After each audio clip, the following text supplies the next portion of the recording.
ሰላም ሰላም፣ እንዴት ናችሁ? ሁሉ ሰላም ነው? እኔ ሰላም ነኝ፣ እግዚአብሔር ይመስገን። እንደተለመደው ዛሬም በአንድ አዲስ ቪዲዮ ከች ብዬላችኋለሁ። ዛሬ ደግሞ ማሳያችሁ የስነ ጽሁፍ ዘርፎችን ወይም የስነ ጽሁፍ ክፍሎችን ነው ማለት ነው። እንግዲህ ስነ ጽሁፍ ድርሰት የሚጽፍ ሰው ይኖራል። ድርሰት፣ የተለያየ ተውኔት፣ ግጥም የሚጽፍ ሰው ይኖራል። ስለዚህ ይህንን ቢያዩ ይመረጣል። በቂ ግንዛቤ ይፈጥራል ብዬ አምናለሁ። ስለዚህ ለዚህ ቻናል አዲስ የሆናችሁ ሳብስክራይብ፣ ነባር የሆናችሁ ቪዲዮ ላይክ አድርጉ ማለት ፈልጋለሁ። እንዲሁም ሁልጊዜ የምለቃቸው አስተማሪ ቪዲዮዎች እንዲደርሷችሁ የደወል ምልክቱን ተጫኑ። በዚሁ አጋጣሚ አመሰግናለሁ። 2000 ገብቻለሁ፣ ይቀጥላል። አሁንም ከ2000 በላይ እንሄዳለን፣ ገና እንበዛለን። ያው እኔም ቀላል አልተጋሁም፣ እናንተም እየተከተላችሁ እያያችሁት ነው። አመሰግናለሁ። 2000 እንዳስገባችሁኝ 3000 እንገባለን። እንግዲህ የስነ ጽሁፍ ዘርፎች ወይም የስነ ጽሁፍ ዝርዝሮች የሚባሉት የመጀመሪያ 4 ናቸው። አንድ ሰው ስነ ጽሁፍ ሲጽፍ ከአራቱ አቅጣጫ አንዱን እየጻፈ መሆኑን መረዳት ይኖርበታል ማለት ነው። አንደኛው ልብ ወለድ ነው፣ ሁለተኛው ልብ ወለድ ነው፣ ሶስተኛው ግጥም ነው፣ አራተኛው ተውኔት ነው። እንግዲህ እያንዳንዱን ላብራራላችሁ። ልብ ወለድ የምንለው ልብ የወለደው የገሃዱን ዓለም ወደ ምናብ ወስዶ ገሃድ ላይ ያለውን ዓለም የገሃዱ ዓለም ነጸብራቅ ይባላል።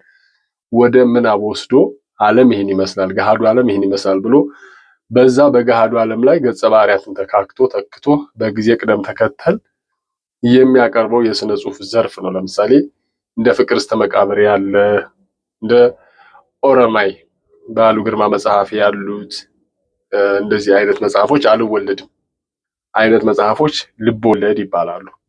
ያው የልብ ወለድ መጽሐፍ ይባላሉ። እነሱ ብቻ አይደሉም፣ ብዙ ሺህ ልብ ወለዶች አሉ። እንደ ምሳሌ ያነበባችሁ ትኖራላችሁ ብዬ ነው። እነዚህ ልብ ወለድ ይባላሉ ማለት ነው። ሌላኛው ኢልብ ወለድ ነው። ኢልብ ወለድ ዘገባ ሊሆን ይችላል፣ ገጠመኝ ሊሆን ይችላል፣ እውነተኛ ታሪክ ነው። እውነተኛ ታሪክ ላይ የተመሰረተ ወይም እውነተኛ ታሪክ ወይም ደግሞ ገጠመኝ ከሆነ ኢልብ ወለድ ከልብ ወለድ ይለያል። ልብ ወለድ ልብ የወለደው የገሃዱ ዓለም ወኪል ነው። ኢልብ ወለድ ግን እውነት የሆነ ከእውነት ጋር የተያያዘ እውነተኛ መስመር ያለው መረጃ ያለው ስለ አንድ እውነት ነገር የሚገልጽ የሚያብራራ ገጠመኝ ሊሆን ይችላል። ያ ኢልብ ወለድ ይባላል። ይህ ልብ ወለድ እንለዋለን ማለት ነው። ሶስተኛው ግጥም ነው። ግጥም እንግዲህ ብዙ አይነት ግጥሞች አሉ እንደምታውቁት እሱን ሰርች ማድረግ ትችላላችሁ። ግጥም ቤት መምቻ፣ ቤት መድፊያ፣ የቀለም ምጣኔ ምናምን የሚሉ ባህሪያት አሉት። እዛ ውስጥ በጥልቀት አልገባም። ዞሮ ግን አንዱ የስነ ጽሁፍ ዘርፍ መሆኑን እንድታውቁት ነው። ተውኔት ደግሞ የሚተወን ብዙ ጊዜ መድረክ ላይ አንድ ሰው፣ ሁለት ሰው፣ ሶስት ሰውም ሊተውነው ይችላል። የሚተወን በአካል እንቅስቃሴ የሚገለጽ የሚታይ በሙሉ ተውኔት ይባላል። ተውኔት ተጽፎ የተቀመጠም ተውኔት ነው። ተውኔትነቱ ግን የሚገለጸው በተጫዋቹ መድረክ ላይ ሲታይ ወይም ደግሞ ሲገለጽ ወይም ደግሞ መታወቅ ሲችል ነው እንጂ የተጻፈ ተውኔትም ይኖራል። ብዙ ተውኔት አይነቶች አሉ። ቃለ ተውኔት አለ፣ በቃል የሚነገር ተውኔት አለ፣ በአክሽን የሚገለጽ ተውኔት አለ። ስለዚህ አንዱ የስነ ጽሁፍ ዘርፍ ወይም የስነ ጽሁፍ አካል ነው ማለት። ስለዚህ ስነ ጽሁፍ አንድ ሰው የሆነ ስነ ጽሁፍ እየጻፈ ከሆነ ከአራቱ አንዱን መሆኑን ማረጋገጥ አለበት ማለት ነው። እውነተኛ ታሪክ እየጻፈ ከሆነ የልብ ወለድ እየጻፈ ነው። በምናቡ ስዕሎ የሆነ ስዕል አመጦ ሪል ወርልዱን አመጦ እየጻፈ ከሆነ ልብ ወለድ እየጻፈ ነው። ግጥም እየጻፈ ነው ወይም ደግሞ ተውኔት እየጻፈ ነው ማለት እንችላለን ማለት ነው። ወይም እየጻፉ ነው ብሎ ማለት ይችላል። ሌላው በዚህ በስነ ጽሁፍ ዘርፎች ውስጥ የልብ ወለድ አላባውያን የሚባሉ አሉ። እነዚህ ሁልጊዜም የአንድን ልብ ወለድ ሙሉ የሚያደርጉ አጠቃላይ የልብ ወለዱን ውበት የሚያሳምሩ እነዚህ ከላይ ከ1 እስከ 8 የተዘረዘሩ የምታዩቸው ናቸው። በጣም የሚገራርሙ ናቸው። በሚገባይ ቋንቋ እያንዳንዱን አብራራላችኋለሁ። የልብ ወለድ አላባውያን ማለት ልብ ወለድ በውስጡ የያዛቸው የልብ ወለዱ ምስረታ ወይም ልብ ወለዱ ሲጻፍ በልብ ወለዱ ላይ የሚጫወቱ ልብ ወለዱን ሙሉ የሚያደርጉ አንባቢን ማራኪ የሚያደርጉ አጠቃላይ እነዚህ ዋልታና ማገር ሆነው ነው ልብ ወለድ የሚያሰኙት ነው አጠቃላይ። ስለዚህ ገጸ ባህሪ ለምሳሌ ፍቅር እስከ መቃብር ላይ ብዙዎቹን መውሰድ እንችላለን። የተወከሉ በገሃዱ ዓለም የተወከሉ ሰዎች አሉ። እነ ጉዱ ካሳ፣ በዛብህ፣ ሰብለ ወንጌል፣ ፊታውራሪ መሸሻ እነዚህ ገጸ ባህሪ ይባላሉ።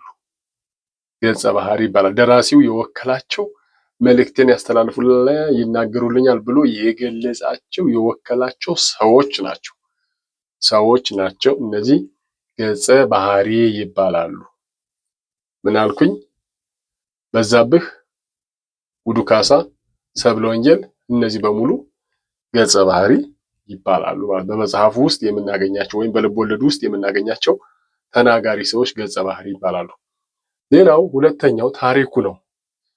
ታሪኩ ከየት ይጀምራል፣ እንዴት ነው የተቀመጠው የሚለውን እናያለን። ታሪኩ ወይ ዝብርቅርቅ ያለ ሊሆን ይችላል፣ ወይ ደግሞ እንትኑን የጠበቀ ትልሙን የጠበቀ ይሆናል።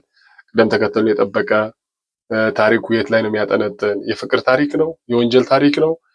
ወይስ ደግሞ የፖለቲካ ታሪክ ነው? የጦርነት ታሪክ ነው? የሚሉትን ታሪኩ ምንድን ነው የሚለውን እናያለን። አንድ ገጸ ባህሪያት ሲያወሩ፣ ሲጨቃጨቁ፣ ሲነጋገሩ፣ ሲመላለሱ ምን እየተጨቃጨቁ እያወሩ እንደሆነ የምንረዳበት የምንለይበት ታሪክ ይባላል። ትልም ደግሞ እያነበብነ ይሄ እንዴት ሊሆን ይችላል? እሺ ይሄ እንዲህ ስለሆነ እንዲሆነ፣ ይሄ እንዲህ ስለሆነ ይሄኛው ደግሞ እንደዚህ ይሆናል። ስለዚህ እዚህ ጋር እንደዚህ ስለተደበቀ እዚህ ጋር እንደዚህ ይገለጻል። እዚህ ጋር ያልተነገረ እንደዚህ አይነት ምስጢር ስላለ እዚህ ላይ ሊነግረው ይችላል፣ ልትነግረው ትችላለች የሚል ትልም ነው የሚባለው። ይሄኛው ትልም ይባላል።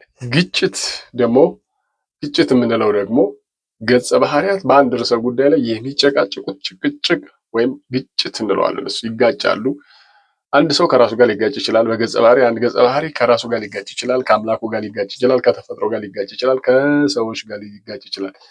ለምሳሌ ከተፈጥሮ ጋር ከሆነ ተፈጥሮን ሊያማርር ይችላል። እየሰማ ነው መጽሐፉ ውስጥ ወይም በድርሰቱ ውስጥ ተፈጥሮን ሊያማርር ይችላል። ራሱን ሊጠላ ሊያማርር ይችላል። ሰዎቹን ሊጠላ ሊያማርር ይችላል። ፈጣሪውን ሊጠላ ሊያማርር ይችላል። ይሄኛውን የምንገልጽበት በአንድ ልብ ወለድ ውስጥ ይህ ግጭት ይባላል። በነገራችን ላይ በደንብ ግጭቱ የጦዘና በጣም የማይለቀቅ ንግግር ሆኖ የሚቀጥለው በግጭት ምክንያት ነው። የማይሰለችም ይሆናል። ምክንያቱም አንዱ ገጸ ባህሪ በደንብ የሆነ ቃል ሲያወጣ ሲጋጭ፣ ሌላኛው ደግሞ የሚሰጠው አጣፋ መልስ ያ በሙሉ አጠቃላይ ግጭት እንለዋለን።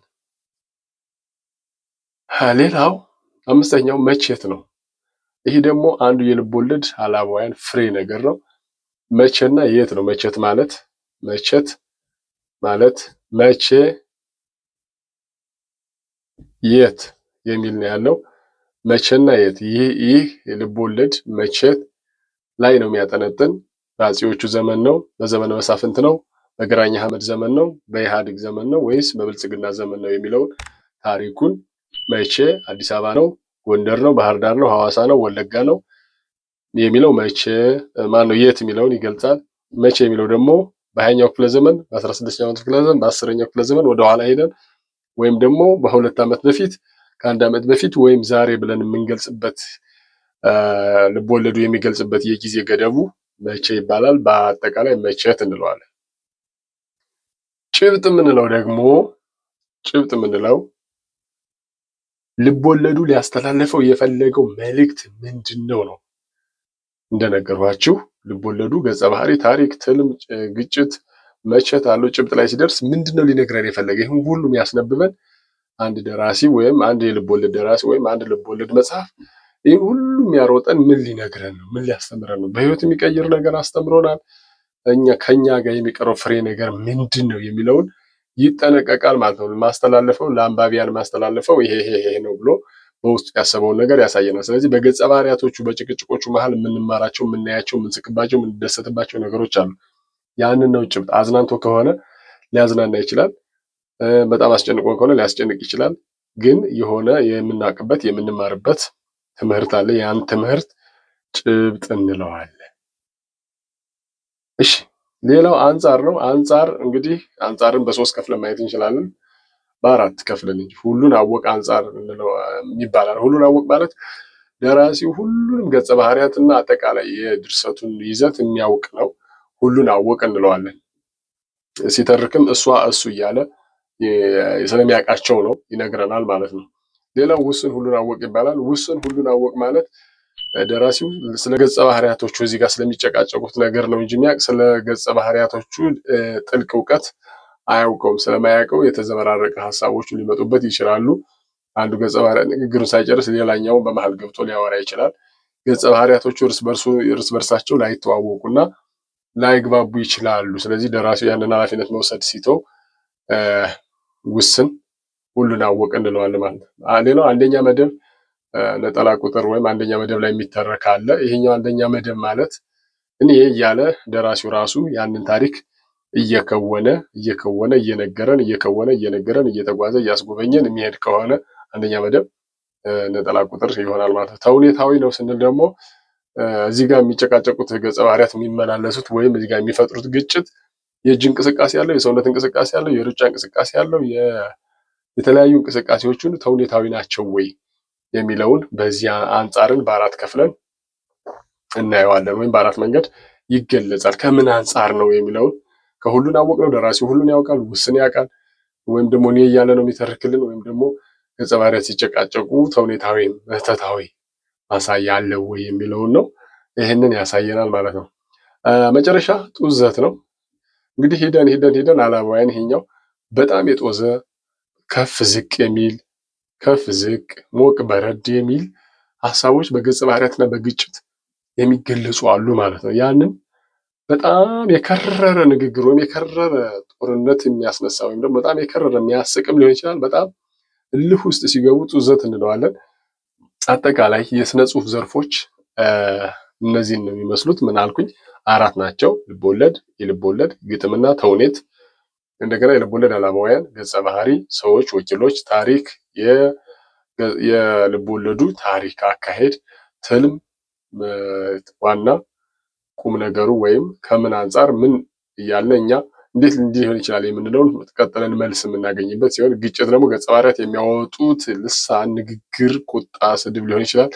አጠቃላይ ግጭት የባለ መቼት ደግሞ መቼ ተጀምሮ የት ያልቃል፣ የት ነው ትወናውስ፣ የቦታና የጊዜ ገደብ የሚያሳይ። ጭብጥ ደግሞ ወደ አንባቢ የሚተላለፈው መልእክት ማለት ነው። አንጻር ማለት ከምን አንጻር ነው ደራሲው ሁሉን አወቅ ነው እንትኖቹ ገጸ ባህሪያትን በሙሉ ያውቃቸዋል፣ ውስን ነው የሚያውቃቸው፣ ወይስ ደግሞ ራሱ ነው የሚተርክልን፣ ወይስ ደግሞ ተውኔታዊ ነው የሚለውን ነው ያስቃኘኋችሁ። ለነበረን ቆይታ ከልብ አመሰግናለሁ። በሌላ ቪዲዮ ተመልሼ እመጣለሁኝ። እስከዚያው ቪዲዮ ላይክ አድርጉ። ደግሜ እላችኋለሁ፣ የደወል ምልክቱ መጫናችሁ እንዳትረሱ። አመሰግናለሁ።